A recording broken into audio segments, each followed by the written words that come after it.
మధ్యాహ్నం BRS MLC Kalvakuntla కవితకు కోర్టులో చుక్కెదురైంది. ఢిల్లీ లిక్కర్ స్కామ్ కేసులో అరెస్ట్ అయిన ఆమెకు రౌస్ రెవెన్యూ కోర్టు 7 రోజుల ఈడీ కస్టడీ అప్పగించింది.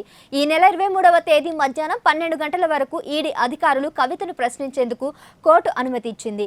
లిక్కర్ పాలసీ రూపకల్పన కోసం ఆపు నేతలకు 100 కోట్ల ముడుపులు ఇవ్వడంలో కవిత కీలక సూత్రధారిగా ఉన్నారని ఈడీ అధికారులు కోర్టుకు తెలిపారు. తనకు బినామీగా ఉన్న రామచంద్ర పిల్లై ద్వారా కవిత ఈ మొత్తం వ్యవహారం నడిపించారని ధర్మాసనానికి విన్నవించారు. ఇరుపక్షాల వాదనలు విన్న న్యాయమూర్తి బీఆర్ఎస్ ఎమ్మెల్సీ కవితను 7 రోజుల కస్టడీకి అప్పగిస్తూ తీర్పు వెలువరించారు.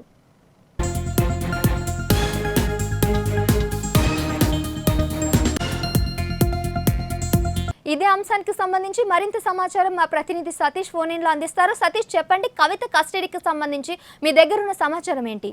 సహస్ర నిన్న హైదరాబాద్ లో ఈడీ అధికారులు వాళ్ళ ఇంట్లో సోదాలు చేసి కవితని ఇక్కడి నుంచి అరెస్ట్ చేసి ఢిల్లీకి తీసుకెళ్లడం జరిగింది. ఆ తర్వాత ఈ రోజు ఉదయం వచ్చేసి తనను కోర్టులో ప్రవేశపెట్టారు. దానికి సంబంధించి ఈడీ అధికారులు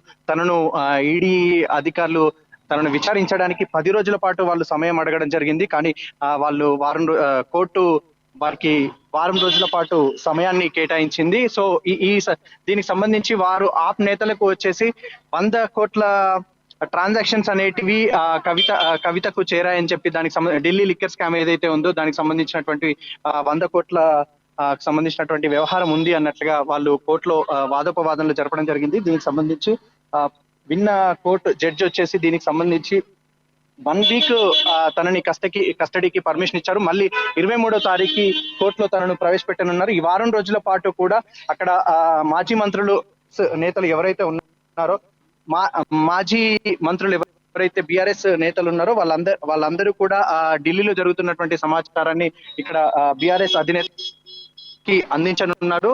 సో దాదాపు చూస్తా ఉంటే దీనికి సంబంధించి మొత్తం వ్యవహారం కూడా ఏదైతే కవితకు సంబంధించి మొత్తం వాళ్ళు సేకరించినటువంటి ఫోన్లు ఏవైతే తన వ్యక్తిగత ఫోన్ కావచ్చు, ఇతర ఫోన్లు కావచ్చు, తన భర్తకు సంబంధించినటువంటి ఫోన్ కావచ్చు, ఇంకా తన వ్యక్తిగత సిబ్బంది పిఏ కావచ్చు, పిఆర్ఓ కావచ్చు, ఇంకా ఎవరెవరైతే ఉన్నారో వాళ్ళ ఫోన్లకు సంబంధించినటువంటి వాటన్నిటి గురించి కూడా తన 10 సంవత్సరాల నుంచి లావాదేవీలకు సంబంధించినటువంటి కూడా విచారణ జరపనున్నట్టుగా తెలుస్తా ఉంది.